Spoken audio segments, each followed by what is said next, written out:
shape. The gases are mainly hydrogen and some helium. There are trace amounts of heavier atoms like carbon and oxygen and nitrogen that are just floating around the interstellar medium. We know that the heavier atoms in the interstellar medium are left over from previous explosions of stars as supernovae. The local fluff is 30 light-years long, about 180 trillion miles. It's inside a larger, chimney-shaped gas cloud called the local bubble, also the remnant of an ancient supernova. The bubble is 300 light-years long and lies in the inner edge of one of the spiral arms of the Milky Way. And that's our neighborhood. At least, we think it is. Our exact position in the Milky Way galaxy relative to the arms actually isn't known. The structure of the galaxy is not known in any real detail. Some people think there are 2 major arms, some people think there are 4 major arms. It's hard for us to determine the exact structure of our Milky Way, where all the arms are and so on, because it's kind of like a mouse being inside a maze. You don't get the big picture. In almost any Earth neighborhood, you can determine your location very precisely. Turn left in 30 feet.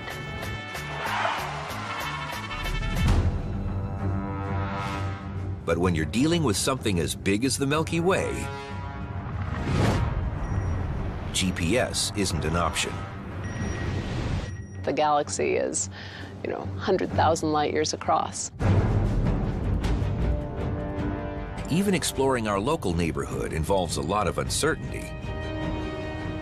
But if we did have a galactic positioning system, it would probably locate us about midway between the top and bottom of the Milky Way, and about midway between the galaxy's outer edge and inner core. Our solar system is about 26,000 light years away from the center of our galaxy. According to one hypothesis, we have a very exclusive location. There's one idea that only stars in a certain range of distances from the center of our galaxy are in the so-called galactic habitable zone, that is, able to have life on planets surrounding those stars. It is just the right place with a star of the right temperature and a planet at the right distance for there to be a lot of liquid water on the surface where the chemistry of life began and evolved into us.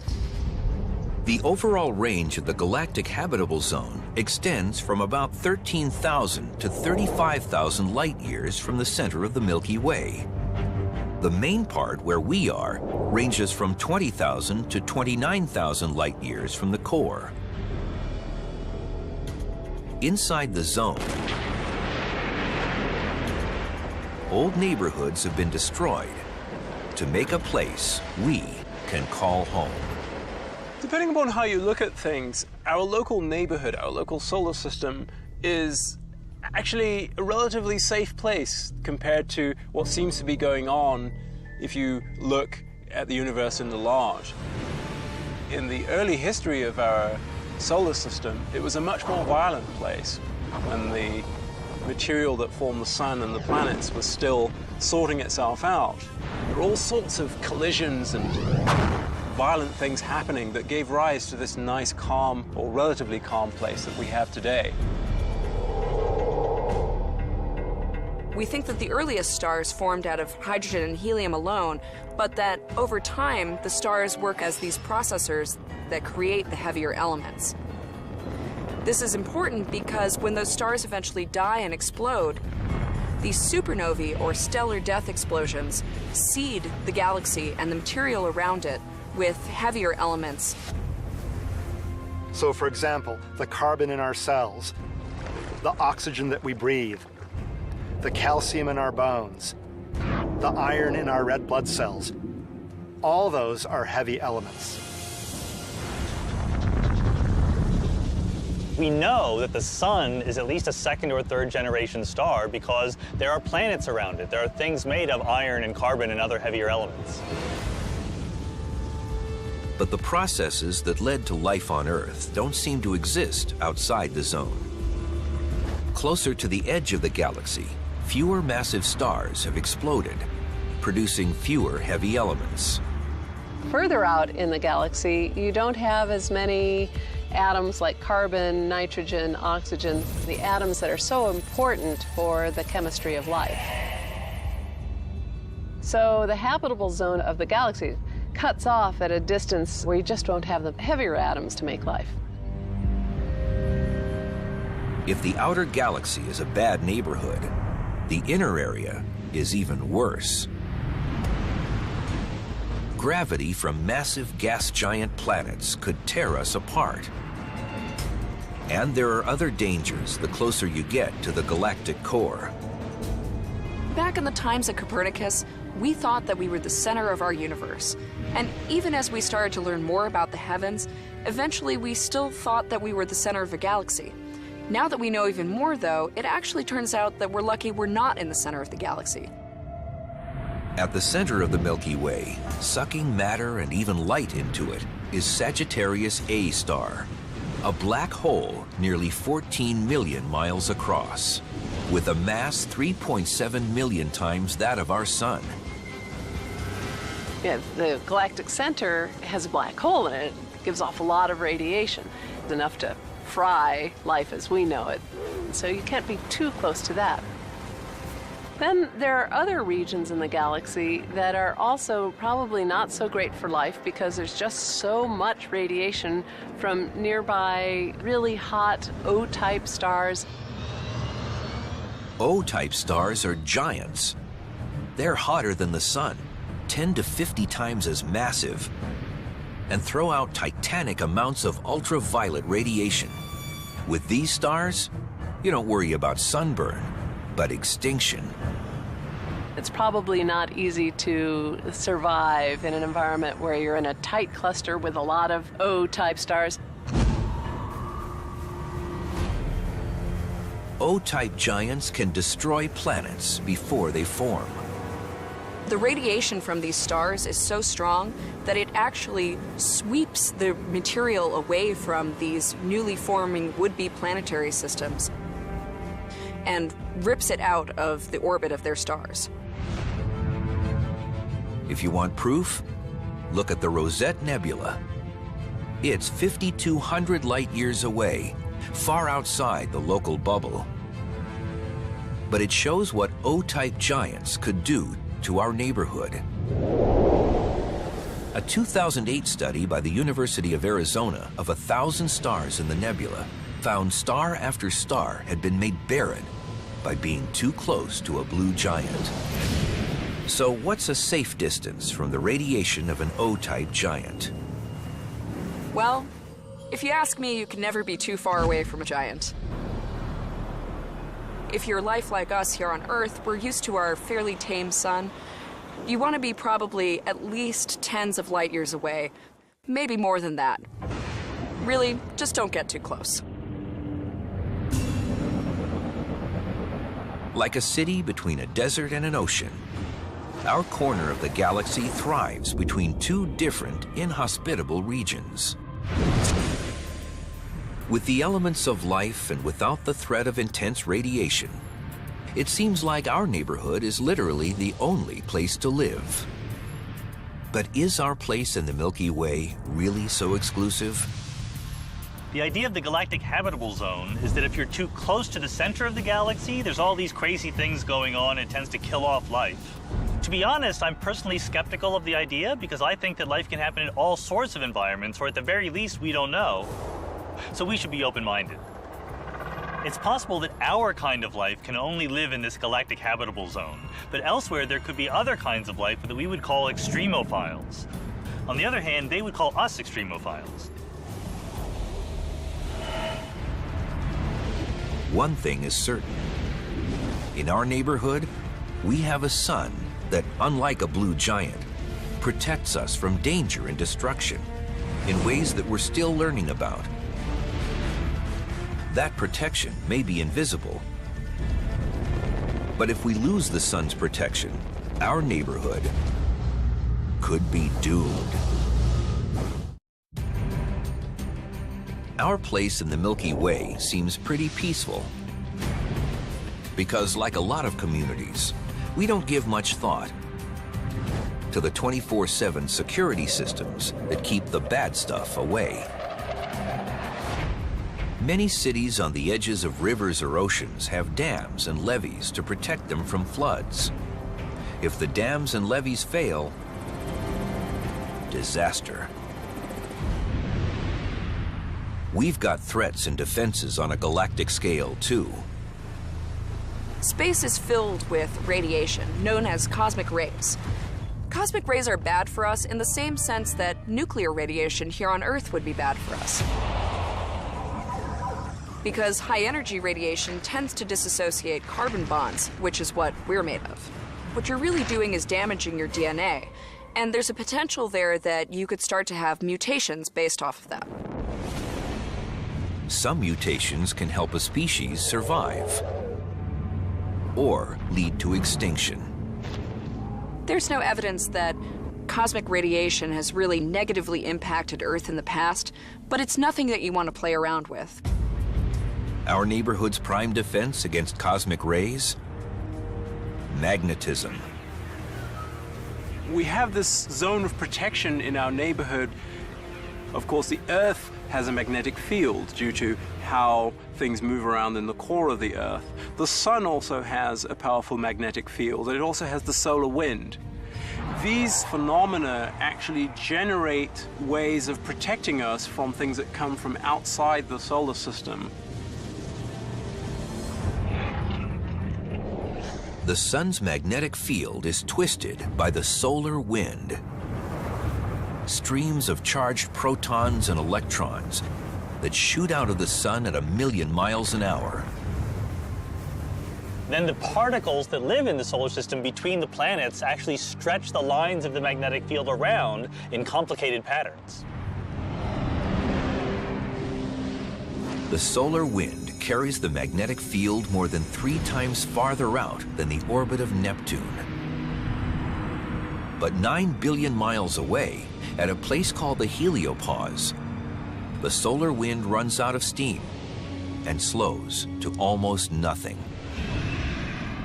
As it slows, it twists the Sun's magnetic field into a barrier against cosmic rays from interstellar space. This is the heliosheath. If it wasn't for the heliosheath, these cosmic rays would actually pour into our solar system all the time. The heliosheath acts as a kind of shark cage for these incoming cosmic rays that might otherwise influence our planet. Some do come through, but they don't come through as strongly as they would without that protection. It used to be thought that the heliosheath was a rather elegant barrier made of flowing curtains of magnetic force. But recently, enter Voyager 1 and Voyager 2, probes sent out from Earth in 1977. In the early 21st century, these disco-era devices sent back information indicating that the Sun's magnetic field lines don't flow smoothly together. They break up and reform into violent magnetic froth, and each bubble in that froth is 100 million miles wide. We used to think that it was a smooth, nice barrier between them, but in fact it's a roiling place with all sorts of bubbles and patterns. I think there's always been people who think the universe is more elegant than it is, and people who think it's more violent than it is, and we're always surprised one way or the other. The truth is that some aspects of the universe are quite elegant, and in other aspects it's quite a mess. Where are the elegant areas of our galactic neighborhood, and where are the rough parts? It can be hard to tell with all that gas and dust in the cosmos. It's sort of like looking here. Behind me is Hollywood. There's even a landmark there, the Capitol Records building. You can barely make it out. And even beyond that, there are some hills that are even hazier. It's because there's stuff in the air that blocks the view. The hill itself obscures my ability to look beyond it, And that's kind of like the dust in very dense molecular clouds. When you hit a big wall of a dense molecular cloud filled with dust, you can't see anything. When we explore our galactic neighborhood, what we see depends on how we look at things. One of the things we've learned through the history of looking at the sky is that every time you look in a different way, you see new things. And looking at the sky a different way often simply means looking in a different part of the electromagnetic spectrum. As we look up into the sky with our eyes or with the aid of optical telescopes, in the visible part of the spectrum, we see the night sky, and there's a lot to see, but it's only a fraction of what's out there. Some space telescopes see through cosmic dust with infrared vision, similar to that used by commercial infrared cameras. I've brought with me this plastic bag, and when I put my hand inside of the bag, you can't see how many fingers I'm holding up. With the infrared camera, you can see the heat coming off my body. So my face, which is warm, is red and white, but my hair, which is cool, shows up as blue. So with the infrared camera, you should be able to make out how many fingers I'm holding up, even though you can't see through this bag. That's how astronomers peer through cosmic dust when they want to see things that are hidden from sight. For example, stars being born are very warm, but they're obscured by dust shells. With infrared, we can see them. Certain objects are transparent or opaque depending upon the frequency of the light that's trying to get through them.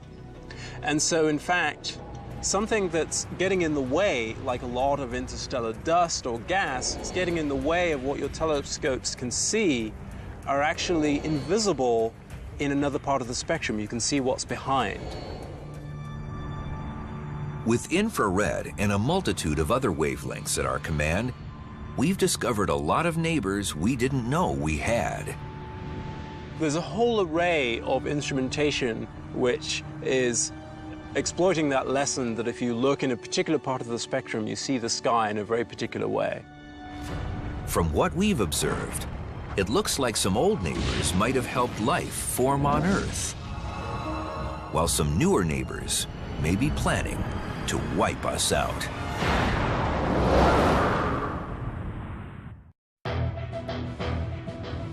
As we've explored our place in the Milky Way, we've met a lot of interesting new neighbors. But there are good neighbors and bad ones. Good neighbors are, for example, objects that are in predictable orbits, moving around, doing their own thing, minding their own business. We can look over and wave to them, but they're not going to do something sudden or dangerous to us. The bad neighbors then would be things that may do something unstable. They may do something that could affect us in a way that we can't predict when it's going to happen. So that might be when a star dies and explodes. Or it might be when something collides and bounces off something else and comes spinning in our direction.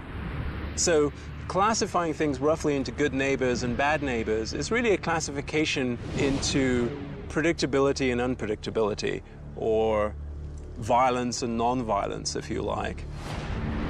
Sometimes a good neighbor will bring a moving-in gift.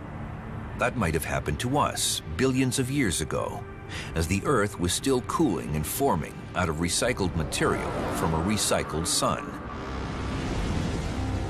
We might have received a gift that changed everything.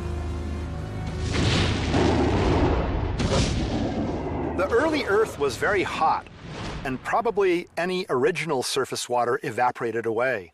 So we think that quite a bit of the water may have come from either comets or icy asteroids, or both.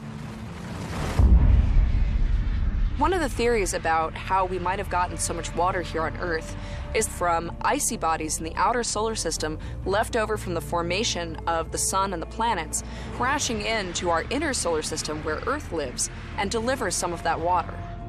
According to one recent theory, about 4 billion years ago, the gravity of gas giants like Jupiter sent icy asteroids slamming into Mars, Earth, and Venus. But only on Earth did the ice penetrate into the mantle. The water softened the Earth and initiated a titanic process of plate tectonics, which led to the emergence of continents and oceans. And what of the life that formed in the oceans? Did organic compounds necessary for life also splash down from space? In rare meteorites called carbonaceous chondrites, scientists have found organic compounds like those that helped form life on Earth.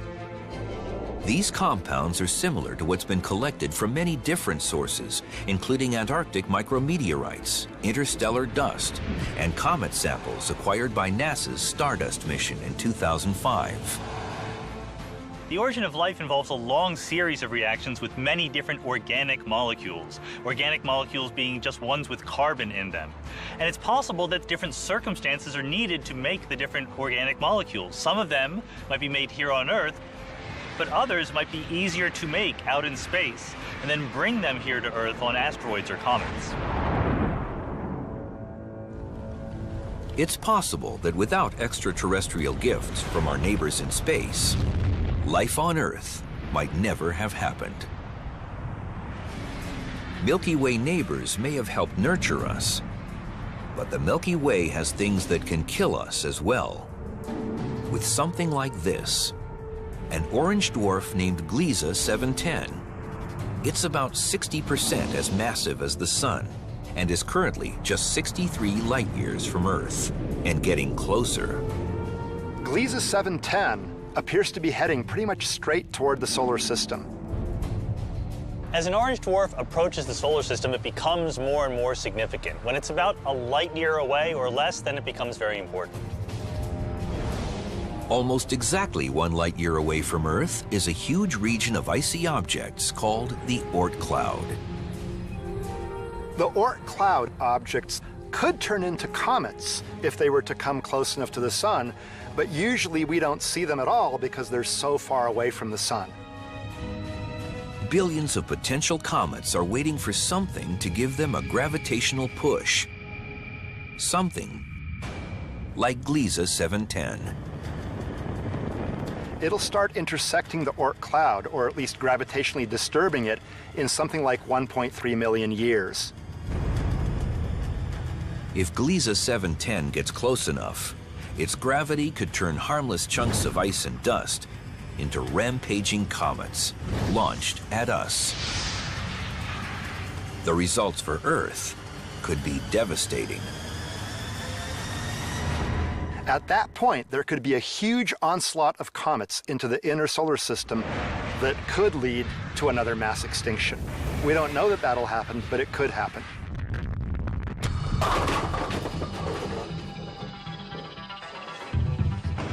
Astronomers say there's an 86% chance that Gliese 710 will barrel right through the Oort cloud. So if the orange ball was like an orange dwarf, like Gliese 710, and the pins were the Oort cloud, this is one thing that could happen. All right, but here's something else that could happen. There's a 14% chance that Gliese 710 is just going to pass right by outside the Oort cloud, not coming inside it at all. But even without a direct hit, the effect of the star's gravity could disrupt at least some comets and send them straight for us. So the star could knock just a few comets toward the inner solar system. And all it takes is one comet to hit Earth to cause a catastrophe. We've got more than just Gliese 710 to worry about. There are more than 150 stars close enough to disturb us within the next 2 million years. The stars in our Milky Way galaxy are all gravitationally bound together. So they're moving in various directions, overall a rotation around the center of our galaxy, but not all the orbits are exactly the same. That means from our perspective, a given star might be going away from us or toward us. And NASA estimates there are more than 20,000 near-Earth asteroids more than 300 feet across. like 2005 YU-55, which in November 2011 came closer to the Earth than the Moon. It might come even closer in 200 years. How bad would it be to get hit by a rock like that? Think about Nagasaki at the end of World War II and multiply by 4. As we've searched our corner of the Milky Way for other neighbors, bad and good, we've found some very unexpected things. We now have evidence of stars cold enough to touch and planets straight out of science fiction. Exploring our place in the Milky Way has turned up one surprise after another. It's like there was a house in your neighborhood that you never knew was there and that you've suddenly discovered, but is just down the block. Take Alpha Centauri, the brightest star in the constellation Centaurus, and after the Sun, our nearest neighbor star, 4.3 light years, or 25 trillion miles away. In the 17th century, astronomers announced that Alpha Centauri was really 2 stars. Then in the 20th century, it turned out to be a triple system. Alpha Centauri A is very much a Sun-like star, nearly exactly the same mass as our Sun. Alpha Centauri B is a little bit less massive. The third star, Proxima Centauri, is an M-type star. It's a very low-mass star, having perhaps only 12% the mass of our Sun. It is so faint that we can't see it with our unaided eye.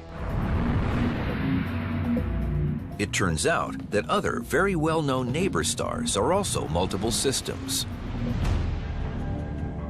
Sirius, just 8.6 light-years away and famed for thousands of years as the brightest single star in the sky, is really a binary star. Most stars are less massive and smaller than our Sun, and most stars are in binary systems. In both respects, our Sun is a little bit of an exception. The majority of stars are red dwarfs or brown dwarfs. Red dwarfs make up 70% of the stars not only in our galaxy, but in the universe. And so, even though we orbit our Sun and we tend to think of it as the iconic star, really, the red dwarfs are far more common. As for the brown dwarfs, these are neighbors we weren't sure existed until the 1990s. They're not quite stars, but they're not planets. Oh, and they're not really brown either. The brown dwarfs are some of the most mysterious denizens of the solar neighborhood because they're really very, very cold. And they're very dark, and that means that they don't give off a lot of light, and they're very difficult to see.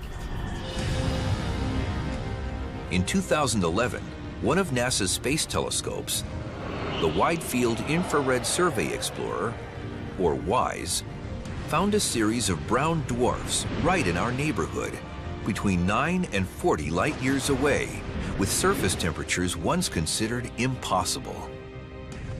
One of these brown dwarfs that we found is actually so cool that you could touch it with your hand. It's only 80 degrees Fahrenheit, the same temperature as a really lovely day out here on Earth. And so, who knows what else we'll find? The more we look, the more we see. Why are stars so many different colors?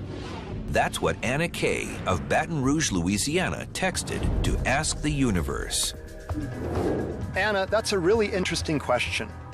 Basically, stars have slightly different colors because they have different surface temperatures. Cool stars like Betelgeuse look reddish, and they have temperatures of only 6,000 or 7,000 degrees Fahrenheit. The hottest stars like Rigel appear bluish, and they're upwards of 20,000 degrees. Then there are stars like the Sun with temperatures of 10,000 or 11,000 degrees, and they look white. Now, the Sun looks yellow when it's setting, but that's because of atmospheric effects. Its true color is white. There are more than stars out there.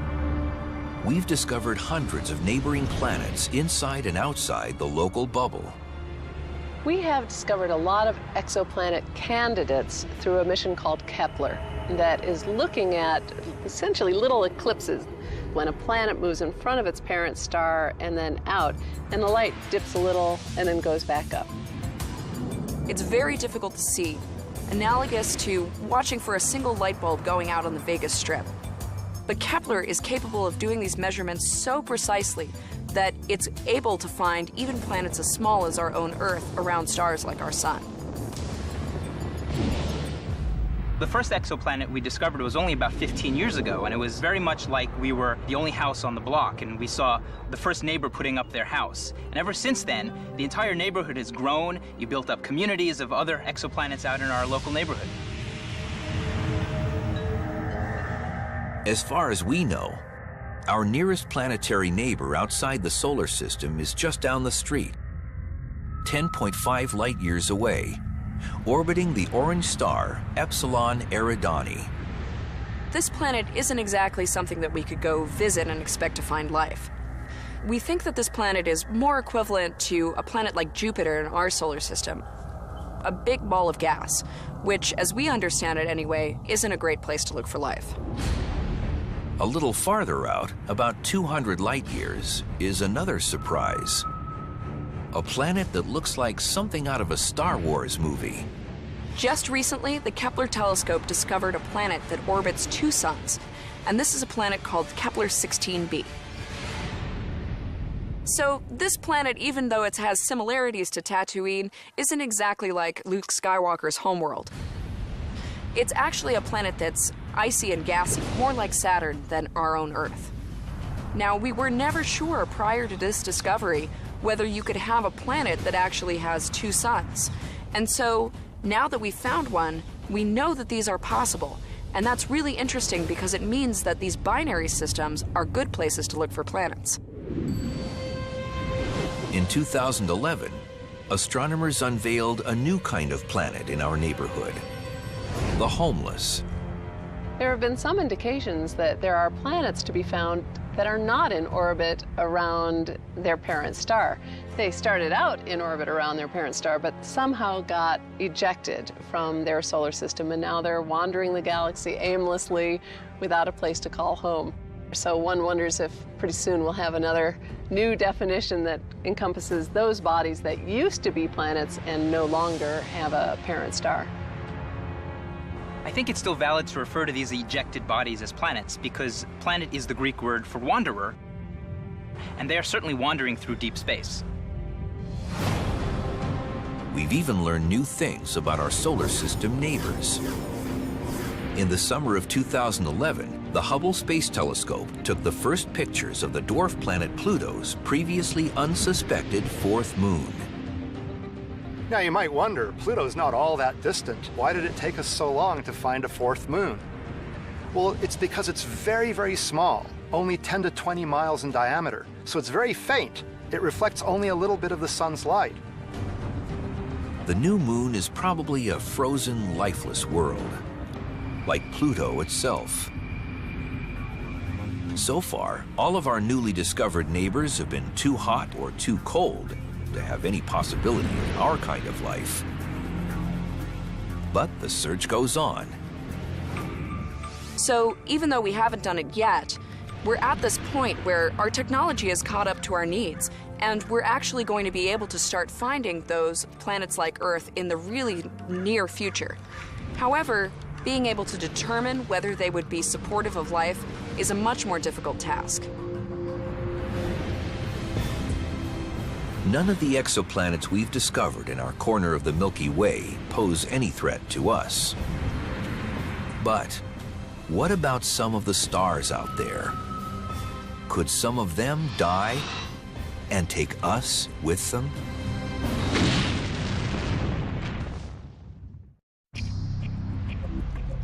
Our place in the Milky Way has a lot of pluses. We're right in the zone for life to form. Our closest star protects us from dangerous cosmic rays, and most of our neighbors don't disturb us. But neighborhoods can change. if a fire destroys a nearby home or business, your home could also be damaged. So imagine what might happen when a star goes out of business as a supernova. That means they'll explode and throw all their innards back out to the galaxy. Exploding stars created us, most of the heavy elements in the stars around us, and the gas clouds the solar system dwells in. But it's a bad idea to be too close when a dying star explodes. A supernova explosion is an incredibly powerful explosion. The core of the star bounces out and smashes into the outer layers and blows them out into the galaxy. So what actually happens is that material gets thrown out in a shock wave that, if you're near enough to the shock wave, would be destructive. If it's 10 light years away or so, then high-energy radiation, like from X-rays and gamma rays, can harm us. It can, for example, destroy part of the ozone layer. What happens is the radiation comes in, disrupts nitrogen molecules. The nitrogen atoms then combine with oxygen to form nitric oxide. That nitric oxide, NO, disrupts ozone molecules, O3, and forms nitrogen dioxide, NO2. The nitrogen dioxide can then combine with atomic oxygen, forming more nitric oxide, which then disrupts more ozone, which leads to a snowball effect. So within a few weeks, you can destroy much of the ozone layer, allowing the sun's ultraviolet radiation to come in, and that would then kill life that's on the surface layers of an ocean or in ponds. That death toll would include the phytoplankton that are the foundation of the marine food chain and provide 50% of the Earth's oxygen. And that would spell doom for most larger forms of life, including us. One candidate for stellar extinction lies outside the local bubble, although it's been a familiar sight for thousands of years: the red supergiant Betelgeuse. The star, between 500 and 800 light years away and 20 times the mass of the Sun, forms the right shoulder of the constellation Orion. Betelgeuse is getting near the end of its life. Between 1996 and 2011, Betelgeuse shrank by 15%. For reasons that are still not understood. The red giant may go supernova in 500,000 years, or it may have already happened. It's conceivable that Betelgeuse will go supernova tonight, or tomorrow night, or next week.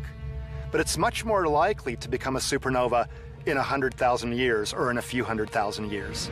Given that Betelgeuse is at least a few hundred light years away, it's possible that it's already blown up, and we just don't know it because the light hasn't reached us yet. The good news is that even if Orion does dislocate its shoulder, Betelgeuse is too far away to harm our neighborhood. But then there's HR 8210, about 150 light years away in the constellation Pegasus. It's not one star, but two. A star and a white dwarf in binary orbit around each other. The white dwarf is about 15% more massive than our Sun. Not at the supernova tipping point, yet. HR 8210 is this binary system, two stars that are orbiting one another, one of which has actually already died and is a white dwarf.